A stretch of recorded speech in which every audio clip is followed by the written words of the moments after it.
Para hadirin yang saya hormati, yang pertama saya lihat laporan ini, saya pikir ini Provinsi Maluku Utara tidak ada kabupaten kota, Bu.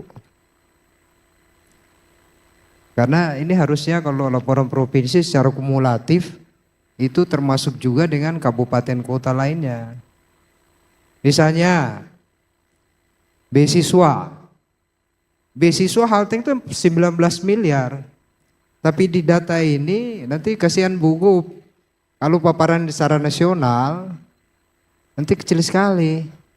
Padahal Halteng ada. Artinya Halteng berkontribusi beasiswa terhadap Provinsi Maluku Utara. Walaupun memang zona kita adalah Kabupaten Halmahera Tengah. Yang kedua, inflasinya tidak muncul. Padahal inflasi dan tingkat pertumbuhan ekonomi itu menentukan apakah kemiskinan berkorelasi dan simetris dengan pertumbuhan ekonomi apa tidak, dengan inflasi apa tidak.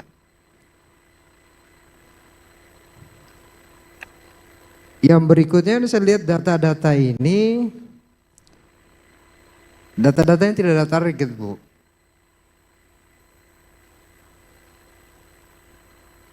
Ini sudah capaian target, tetapi T0 kita kan 2025. Atau kita pakai acuan 2024. Misalnya kemiskinan Halteng, ini saya juga bisa jelaskan kenapa terkoreksi eksponensial terjadi penurunan 2022 12%, 2023 11, 2024 10 dan 2025 9. Ini perlu kita pahami bersama bahwa bansos itu tidak menjadi indikator penurunan kemiskinan. Insentif di Halteng terhadap masyarakat itu 55 miliar per tahun. Mulai dari ibu hamil menyusui selama 15 bulan, berikan insentif per bulan itu 1 juta. Janda dan kategori orang tua tunggal adalah suaminya masih ada tetapi tidak produktif. Itu 500.000 per bulan. Nah, yatim piatu, kemudian disabilitas dan lansia. Termasuk dengan pengendalian konsumsi. Nah, jadi inflasi itu sangat bergantung kepada pemerintah daerah untuk mengendalikan konsumsi. Kenapa? Ini dia paralel dengan konsumsi, dengan tingkat pengeluaran rumah tangga. Ada 2 parameter, konsumsi dan non konsumsi. Untuk non konsumsi itu biasanya listrik dan air. Kalau yang konsumsi itu pangan. Nah, biasanya semakin kecil jumlah pengeluaran untuk pangan, itu akan dia masuk dalam range kriteria kemiskinan.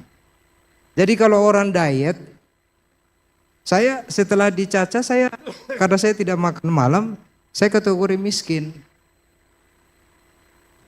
Nah, ini hati-hati. Teman-teman di provinsi juga yang sosial perlu kita diskusikan. Karena metodologi yang digunakan oleh BPS itu berbeda dengan kondisi yang sekarang ini. Kecenderungan masyarakat menyampaikan bahwa kita konsumsi beras sedikit begini. Nah, itu pengeluarannya semakin rendah untuk konsumsi pangan, itu masuk dalam kriteria kemiskinan. Saya termasuk orang yang protes terhadap metodologi tersebut. Karena Kabupaten Halmahera Tengah salah satu kabupaten yang diberikan tugas oleh Menteri Dalam Negeri menjadi kabupaten untuk percontohan data DTSN untuk kota Surabaya. Nah, untuk menyiapkan DTSN itu kita butuh waktu yang cukup panjang, Pak. Nah, ini untuk kita verifikasi di data Dukcapil Halteng itu 109.000 penduduk berKTP Halteng. Tapi setelah kita verifikasi sudah di angka 65.000. Ternyata banyak data, banyak KTP yang penduduknya sudah tidak berada di tempat. Kami kerjasama dengan BPS, kami alokasikan di 2025 di APBD perubahan 1,5 miliar. Data sekarang kita masih jalan ya. Nanti di bulan Februari itu ada survei kemiskinan, survei sosial ekonomi di bulan Februari. Masing-masing kabupaten sudah ada jumlah sampelnya. Halmahera Tengah itu 406. Nah, kalau ini tidak didampingi oleh petugas terutama dari kabupaten kota, maka kemiskinan kita sudah pasti tidak akan turun. Nah, buktinya 2025 terjadi hanya 3 kabupaten yang turun. Kalau saya tidak salah, Haltim, Halteng, Taliabu atau Morotai. Nah, ternyata bukan karena angka kemiskinan real kita. Angka kemiskinan kita dipengaruhi oleh ekosistem pendataan. Nah, ini sehingga dikhawatirkan kalau ini tidak kita benarin datanya, maka terjadi pemborosan anggaran hanya karena masalah data. Ini juga saya lihat di data yang dibikin Bapeda ini juga. Nah, ini kita perlu cermati benar nih data-data ini nih. Kemudian pertumbuhan kita memang tinggi. Halteng itu 58,48%.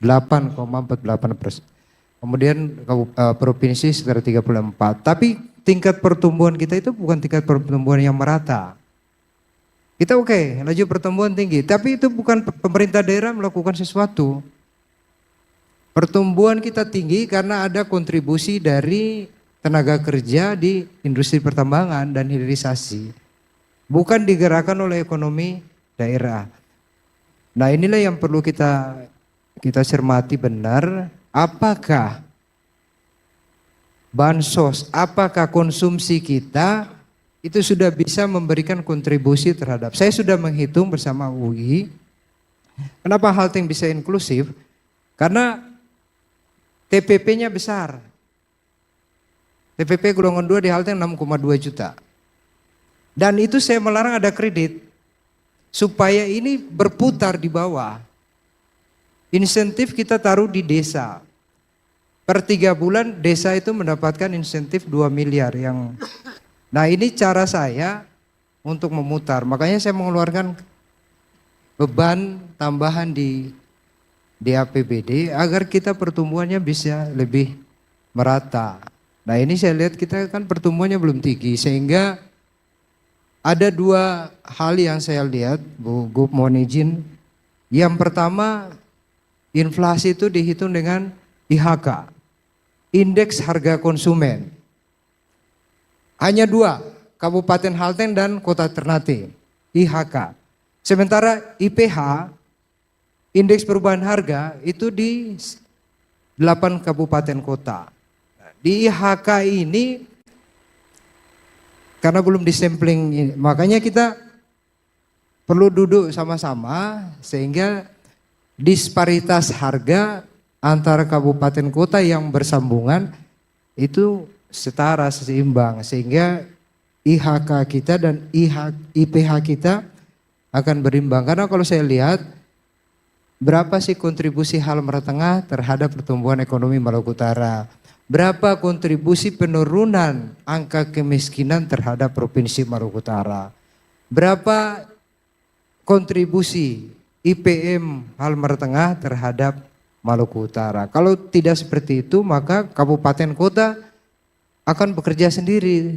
Kita laksanakan apa yang kita bikin sesuai dengan jumlah APBD yang kita dapatkan. Mungkin itu dulu Bu yang dapat saya sampaikan. Sekali lagi ini hanya dalam bentuk data, tapi masalahnya tidak ada. Karena itu saya pikir ke depan kira-kira masalahnya apa, sehingga mungkin masalah itu ada di tempat kami. Dan itu kami harus memperbaikinya. Dan kami terima kasih sebelumnya kepada Bu Gup, saya tidak tahu Pak Purbaya sudah Janji ke saya hari Selasa. Bapak sudah TRF 15 miliar itu apa belum? Sudah apa belum Pak? Sudah belum? Hah? Udah terima. Ya, jadi biar ibu kan ibu sudah sampaikan ke saya, biar ibu tahu bahwa Bapak sudah transfer. Ya, makasih. Walaupun itu tidak terlalu berpengaruh Halteng. Tapi Halteng terjadi pengurangan anggaran sebesar 480 miliar Bu. Saya bersyukur Bu, ada potongan dari pusat 480 miliar. Saya bersyukur. Pertama, saya takut fiskal kita yang besar tidak bisa dikelola karena kelembagaan, kapasitas kelembagaan kita masih lemah. Daripada uangnya banyak, tidak bisa dikelola, saya bisa dipenjara Bu. Yes. Iya, terima kasih Pak Bupati, masukannya sangat baik. Saya sangat setuju juga bahwa data yang dihasilkan oleh Bapeda ini sangat tidak informatif dan tidak mencerminkan 10 kabupaten kota, bahkan tidak mencerminkan provinsi pun, seluruh indikatornya pun tidak lengkap. Saya sangat setuju itu.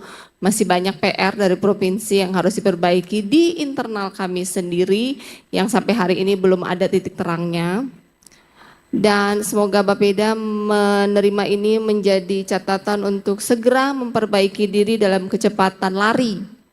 Karena sudah 1 tahun. Dan harapannya segera sudah saya WhatsApp detail-detail apa saja yang dibutuhkan. Minimal mengambil data dari Bappenas, sudah kita meeting beberapa kali, ada data dari BPS, sudah kita meeting beberapa kali, ada data dari Kemendagri, sudah kita meeting beberapa kali, sehingga kita bisa memprofiling kinerja 10 kabupaten kota dengan benar, dan kemudian program baik dari kabupaten kota yang lain bisa kita lihat dan mudah-mudahan bisa diimplementasi dengan kabupaten kota yang lain.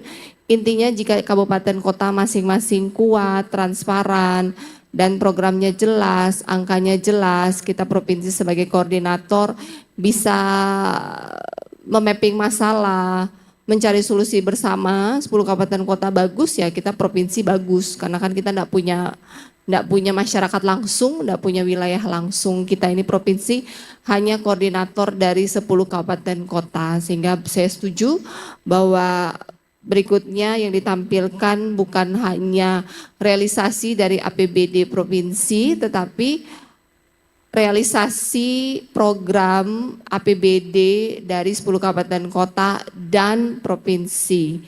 Sehingga kemudian kinerja 10 kabupaten kota bisa kita review dalam kegiatan rakor ini. Harapannya sudah disiapkan nanti ketika kita akan melakukan musrembang di awal 2026.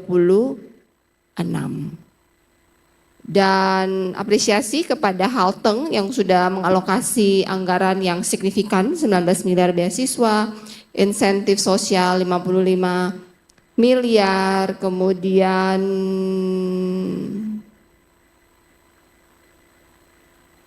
Bu, ada satu Bu, ini antara UHC dan kesehatan gratis. Nah, UHC ini setelah saya evaluasi, saya analisis ini. Oh kayaknya uang kita terbuang sih Bu. Obat diadakan oleh Pemda melalui APBD. Peralatan kesehatan juga kita. Masyarakat selalu membayar iuran. Ini khusus yang BPJS Kesehatan ya Bu ya. Nah saya taruh 10 miliar di Dinas Kesehatan untuk kesehatan gratis. Uang itu tidak kemana-mana Bu. Jadi Dinas Kesehatan membayar pelayanan kesehatan gratis di puskesmas dan RSUD. 10 miliar. Di Desember ini uang yang diterima RSUD itu 10 miliar. Jadi kesehatan gratis itu APBD-nya tidak terkuras. Siapa bilang kesehatan gratis APBD terkuras? Dia masuk jadi PAD. Hanya saja saya tidak mengeluarkan peraturan bupati untuk upah pungut. Sudah kalau di Bapemda, di Dinas Tenaga Kerja, bolehlah upah pungut. Tapi di RSUD tidak boleh ada upah pungut. Kalau bupati, wakil bupati menerima upah pungut dari RSUD, ya makan darah sama Nana aja tuh. Nah jadi kita taruh 10 miliar, termasuk dari Halsel juga kita biayai. Dari Gani Timur, kita biayai. Saya selalu masukkan masuk ke surat keterangan dari kepala desa di Weda Kota, karena kalau dari Matuting ke rumah sakit RSUD Weda itu sewa mobil 900.000 Bu. Belum dia makan, saya tanya, kalau tidak ada uang keluarga baku tambah, kalau kurang kasih gade pala, kasih gade kelapa. Sama di Halteng juga begitu. Tapi itu prevalensi kita kunjungan ke puskesmas dan RSUD. Waktu saya masuk tuh hanya 5.000. Begitu kita kasih kesehatan gratis, dia langsung melonjak ke 27.000 jumlah kunjungan. Uang 10 miliar itu dia tidak kemana-mana, masuk di PAD RSUD. Tapi kalau 10 miliar itu kita bayar tunggakan, walaupun UHC kita di atas 90%, tapi setelah saya hitung-hitung, kok kita dirugikan. BPJS pakai alkes kita, BPJS pakai obat kita.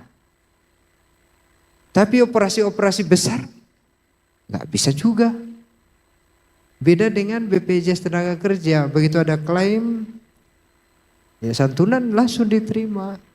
BPJS kita, nah ini masukan juga Bu. Ya, setuju. Saya setuju dengan Pak Bupati. Sebenarnya sebenarnya plus dan minus. Di satu sisi, jika semua warga hanya ada di Halmahera Tengah, maka konsep self finance untuk BPJS untuk kesehatan gratis itu bisa dipakai. Tetapi jika warganya tidak ada di Halmahera Tengah, dia ada di kabupaten lain, dia ada di provinsi lain, kemudian dia membutuhkan akses kesehatan, itulah fungsinya BPJS. Pada dasarnya kami dari provinsi, selama daerah mampu menanggung seluruh warga kabupaten kotanya, menangani seluruh pengobatan dia, silahkan berimprovisasi dan berinovasi. Mungkin karena kan BPJS tenaga kerja itu apabila terjadi kecelakaan. Nah kemudian jika dia tiba-tiba di rumah batuk-batuk tidak bekerja atau dia tiba-tiba mau melahirkan, jadi semua itu ada plus minusnya. Selama daerah mampu menangani seluruh warganya, silahkan masing-masing mencari metode masing-masing. Halmahera Barat pun kemarin hitungannya begitu, dia merasa rugi membayar iuran BPJS. Tetapi kemudian BPJS ini berguna ketika mahasiswa ada di Jakarta, ada kecelakaan, ada apa, kemudian dia punya akses. Jadi pilihan pada dasarnya bertanggung jawab kepada seluruh pelayanan kesehatan warganya masing-masing. Terima kasih.